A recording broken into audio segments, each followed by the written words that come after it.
راولپنڈی کے شاہین صفت ہم سفر کارکن ساتھیوں، آپ کو اس موقع پر میں صرف اتنا عرض کروں گا کہ یہ آزادی کی شمع، یہ آزادی کے یوم پر روڈ پہ آنا،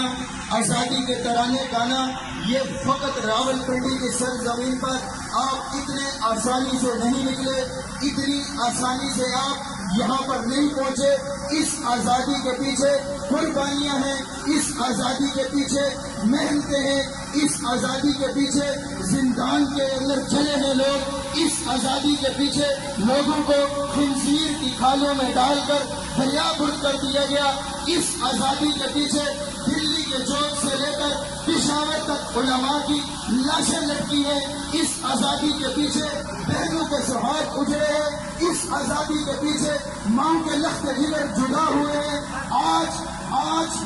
اگر مجھے کوئی یہ درس پڑھائے کہ کسی کے اشارے پر، کسی کی انگلی کے اشارے پر میں یوم آزادی نہیں مناؤں گا، میں یوم آزادی چھوڑ دوں گا، یاد رکھنا NSO پاکستان 2001 میں جب افغانستان کے اندر امریکہ کا سفید ہاتھی پاکستان کی طرف للچائی ہوئی نظریں دیکھ رہا تھا، اس وقت کے NSO کے نوجوانوں نے، ہمارے ان قائدین نے 18 سال پہلے جنہوں نے NSO کی بنیاد رکھی، بنیاد کے اندر یہ نعرہ دے کر کے غلبہ اسلام، استحکام پاکستان جیسے اسلام کے غلبے کے لیے ہم کوشش کر رہے ہیں، جدوجہد کر رہے ہیں، قربانیاں دے رہے ہیں۔ پاکستان کے استحکام کے لیے بھی اردو کی ٹاپ سن کر میدان میں نہیں ہے، بلکہ روز اول سے ہم پاکستان کے لیے کھڑے ہیں، محب وطن بن کے کھڑے ہیں، پاکستان کے محافظ بن کے کھڑے ہیں۔ اور یاد رکھنا،